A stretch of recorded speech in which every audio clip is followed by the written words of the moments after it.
Hello friends, welcome to my YouTube channel basic to high knowledge. पर आप सभी का स्वागत है। दोस्तों, हम लोग पढ़ रहे हैं इतिहास और आज के वीडियो में हम लोग देखने वाले हैं वैदिक सभ्यता की विशेषताएं, जिसमें से पिछले वीडियो में मैंने डिस्कस किया था आप लोगों के साथ कि हम लोग 3 प्रकार से विशेषताएं पढ़ेंगे मुख्यतः 4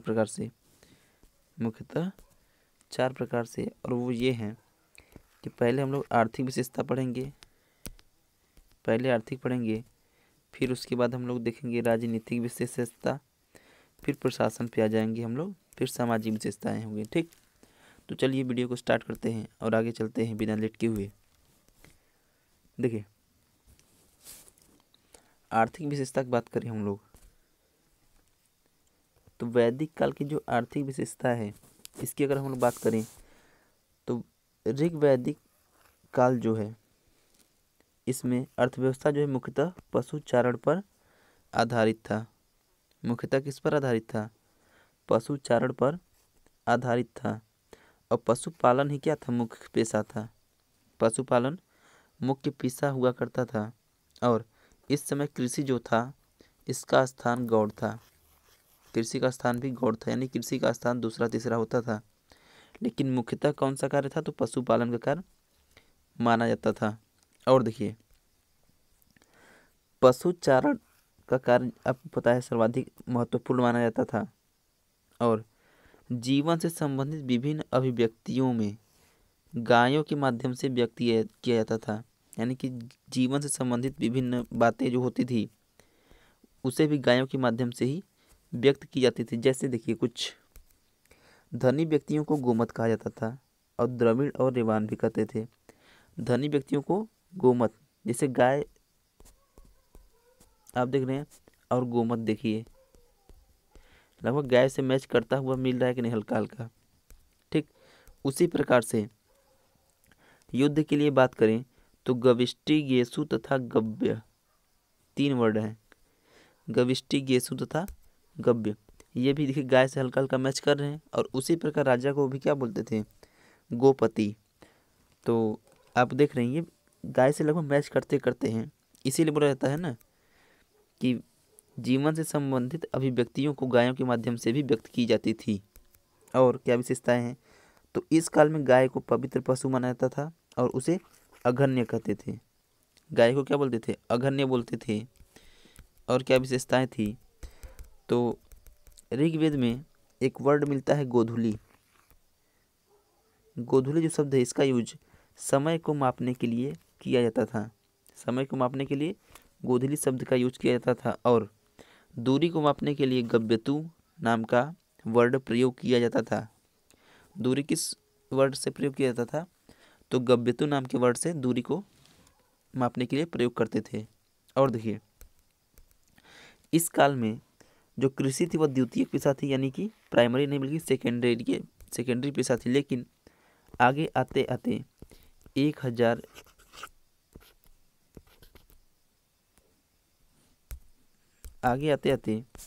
जब 1000 BC से आप और आगे आएंगे तो 1000 BC के बाद का जो काल आया वहाँ पर जो आपका कृषि था वो प्रथम उद्योग बन गया। यानी कि प्रथम जो काम हो गया वो कृषि हो गया और पशुपालन जो हो गया वो दूसरे स्थान पर चला आया। ठीक, और वहीं कृषि से संबंधित सर्वाधिक विवरण की बात करें तो प्रथम एवं 10वें मंडल मिलता है। और आपको ये पता भी है कि पहला और 10वां ये क्या है? सबसे नवीन मंडल है, पहला और 10वां। इसका मतलब कि ये बाद में आए हैं। तो उसी तरह से कृषि भी जो है, कृषि की भी बात, जो कृषि का भी प्रारंभ है वो पशुपालन के बाद में आया हुआ है। और वहीं बात करें कि ऋग्वेद में कितने मंत्र? 2462 श्लोक हैं। उनमें से 24 में ही केवल क्या है? कृषि की चर्चा की गई है। 10,462 में से केवल 24 मंत्रों में ही कृषि की चर्चा की गई है। और वहीं इस काल की बात करें, इस समय काठ बोलते हैं, काष्ठ मतलब लकड़ी।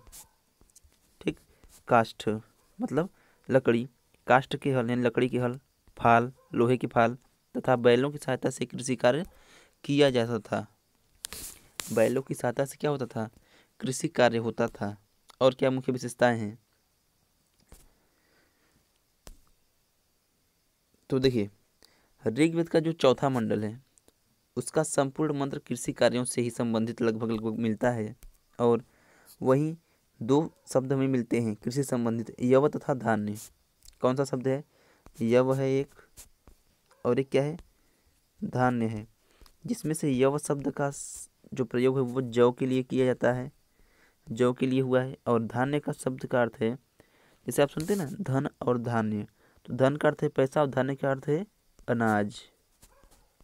ठीक, तो इसलिए प्रयोग होता था यह वर्ड। और वहीं बात करें आगे, तो ऋग्वेद में कुछ शिल्पकारों का भी जिक्र मिलता है, जिसमें से बढ़ई, रथकार, बुनकर, चर्मकार तथा कुम्हार, ये क्या है? प्रमुख हैं।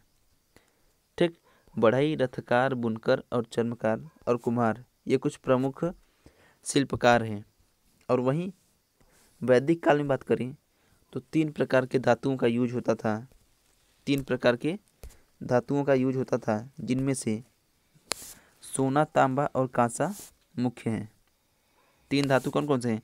सोना है, तांबा है और कांसा, ये 3 धातु हैं। और इस काल में वाणिज्य व्यापार बेसिकली उन्नत किस्म का कुछ था नहीं, क्योंकि व्यापार मुख्यतः नाम मात्र का होता था। और पढ़ी नामक एक व्यापारियों का भी उल्लेख मिलता है। यह कैसे थे? यह स्थानीय व्यापारी थे, लोकल, यानी कि आर्य नहीं थे बल्कि अनार्य थे, इनका उल्लेख मिलता है। और ऋग्वेद में यह जो व्यापारी हैं, इनका जो उल्लेख मिलता है उसमें यह कहा गया है कि यह जो व्यापारी वर्ग है, ये लोग आर्यों की गायों को चुरा ले जाते थे। ठीक, आर्यों की गायों को चुरा ले जाते थे। और वहीं अगर हम लोग कर की बात करें, टैक्स की बात करें, तो एक नाम आता है बलि। इस नाम से टैक्स लिया जाता था, बलि के नाम से, जो कि प्रारंभ में क्या था, जब सभ्यता प्रारंभ हुई थी 1500 BC से, तो उस समय क्या था कि सभी लोग कर नहीं देते थे। जो लोग अपनी इच्छा से देते थे वो लोग देते थे, और जिसका इच्छा नहीं होता था वो लोग नहीं देते थे। अर्थात इसका अर्थ ये हुआ कि यह जो कर था प्रारंभ में तो अनिवार्य नहीं था, प्रारंभ में अनिवार्य नहीं था, लेकिन आगे चल करके इसे अनिवार्य कर दिया गया। ठीक, आगे चल करके लगभग उत्तर वैदिक काल में इसे क्या कर दिया गया? अनिवार्य कर दिया गया। अब वहीं राजनीतिक विशेषताओं की बात करें हम लोग, राजनीतिक विशेषताओं की, तो यहाँ पर हमें क्या देखने को मिलता है कि जो आर्य होते थे वो विभिन्न कबीलाओं या फिर जनों में विभाजित होते थे, जिसका प्रधान कौन होता था? राजन कहलाता था। और राजा को जनस से गोपा या जन का प्रमुख भी कहते थे। जो राजा होता था, कबीले का राजा होता था, उसे जनस से गोपा कहते थे। जनस से गोपा का अर्थ ही होता है जन का प्रमुख।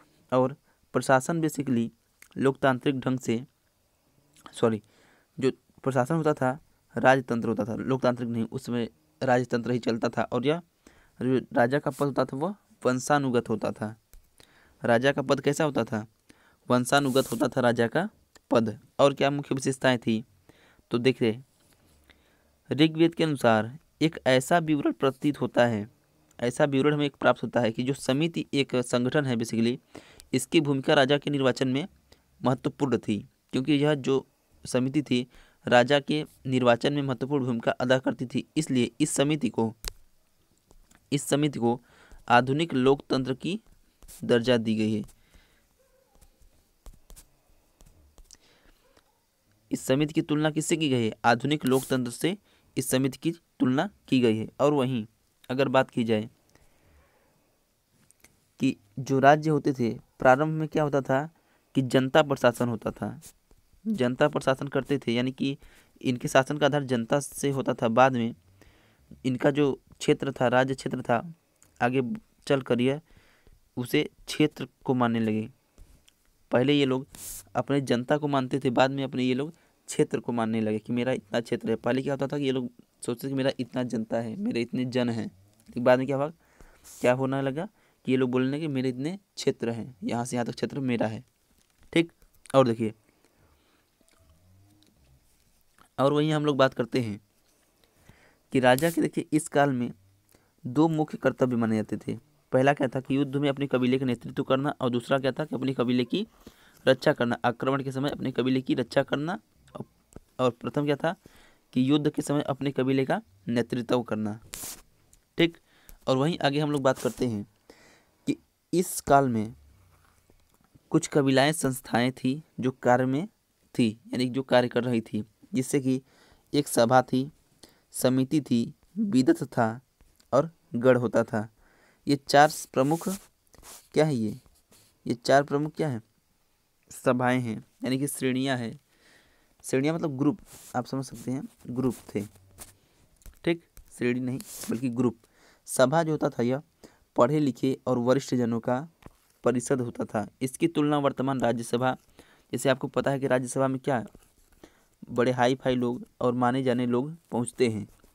ठीक, उसमें से कुछ तो खेल से के विशेषज्ञ और कला के विशेषज्ञ, ठीक, इन सभी के विशेषज्ञ और टीचर उचर ये सब लगभग कुछ पहुंच जाते हैं। यानी कि महान महान लोग जो होते हैं राज्यसभा में जाते हैं। वैसे ही जो सभा थी यहाँ पर उस समय वैदिक काल में, यहाँ पर भी महान महान लोग ही जाते थे। और दूसरा जो संगठन मिलता है उसका नाम है समिति। मैंने पहले ही बताया आपको कि यह जो थी राजा के निर्वाचन महत्वपूर्ण भूमिका अदा करती थी, इसलिए इसे वर्तमान लोकसभा से तुलना किया गया है। और विदत जो है बेसिकली यह एक कबीलाई संस्था ये भी है, और यह सैनिक कार्यों का संचालन करता था।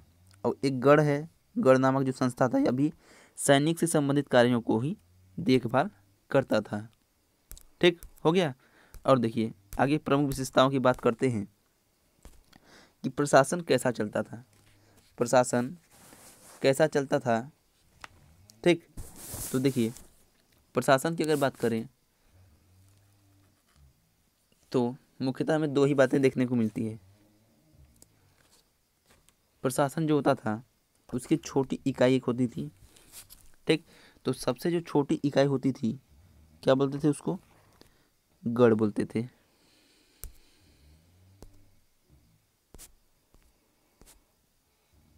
एक मिनट, थोड़ा सा ये पेन यूज करते हैं हम लोग, ये वाला। देखिए जो प्रशासन होता था, चल नहीं रहा, सॉरी, अच्छे से चल नहीं रहा है यार। देखिए जो प्रशासन होता था उसकी सबसे छोटी इकाई क्या होती थी, गढ़ होता था। सॉरी, गढ़ नहीं होता था, गढ़ अभी तो गढ़ मैंने बताया कि क्या होता था, एक बेसिकली यह ग्रुप था, एक समूह था। जो प्रशासन होती थी उसकी सबसे छोटी इकाई क्या कहलाती थी, कुल, कुल या कुटुंब।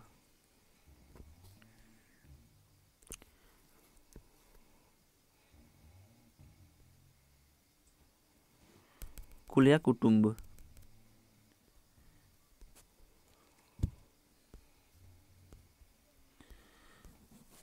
कुटुंब, कुल या कुटुंब, या फिर इसे परिवार भी बोलते थे। कुल या कुटुंब कहलाता था सबसे छोटी इकाई होती थी।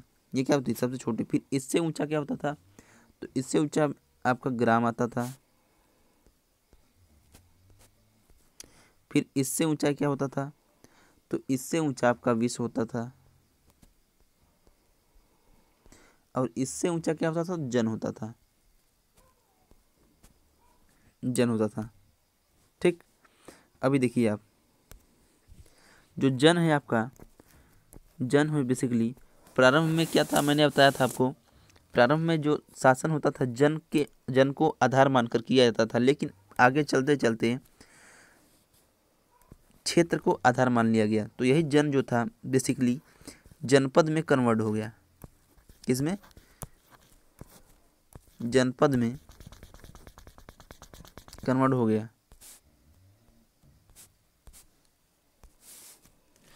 ठीक,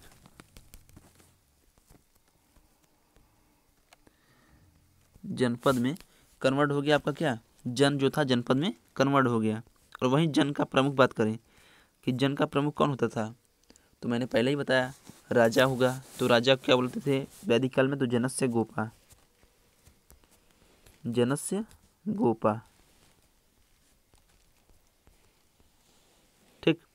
और विष जो होता था इसका प्रमुख कौन होता था, तो विषपति, विष का प्रमुख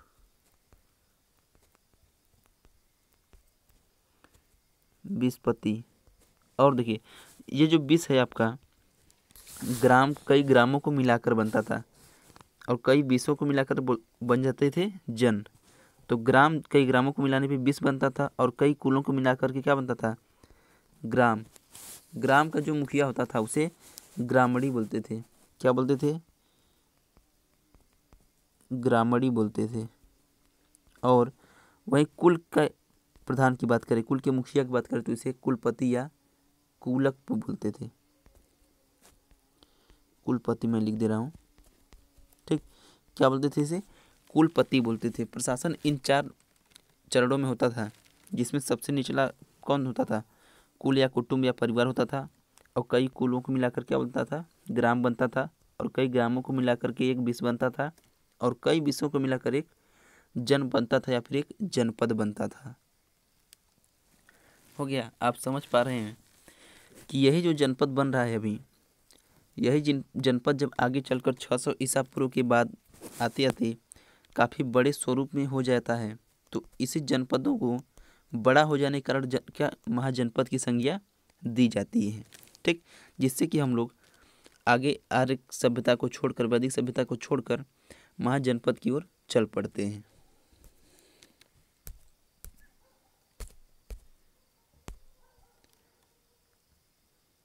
तो अभी आपने देख लिया कि जो वैदिक सभ्यता है, वैदिक सभ्यता है, आर्थिक विशेषता हम लोगों ने डिस्कस करा,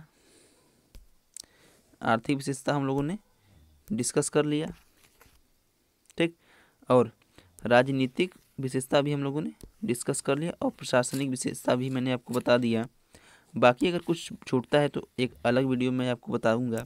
इसमें सामाजिक विशेषता को भी हम लोग चर्चा करेंगे। और अभी कुछ थोड़ा थोड़ा बचा है, फैक्चुअल है चीज़, जिसे मैं एक अलग वीडियो में बता दूंगा आपको। जैसे कि वैदिक काल की जो नदियाँ थी, ठीक, वैदिक काल की नदियाँ, जो नदियाँ थी, नदियों के देखिए कुछ वैदिक नाम हैं और कुछ वर्तमान में नाम है। जैसे कि आपको एक नाम मिलता है पुरुषनी, पुरुषनी जो नाम है ये किसका नाम है, तो रावी का। रावी का नाम क्या है, पुरुषनी। और चिनाब नदी का नाम है अस्कनी, चिनाब नदी का नाम क्या है, अस्कनी। और इसी तरह से कई नदियों के अलग अलग नाम है, जिसे मैं आपको सामाजिक पढ़ाते समय उसी में थोड़ा सा डिस्कस करवा दूंगा कि किन नदियों के वैदिक नाम कौन कौन से और वर्तमान नाम में नाम उनका क्या क्या है। ठीक। तो चलिए तब तक गुड बाय, टेक केयर। और वीडियो लगभग लंबा हो रहा है, 19 मिनट होने वाला है। तो गुड बाय, टेक केयर, मिलते हैं नेक्स्ट वीडियो में।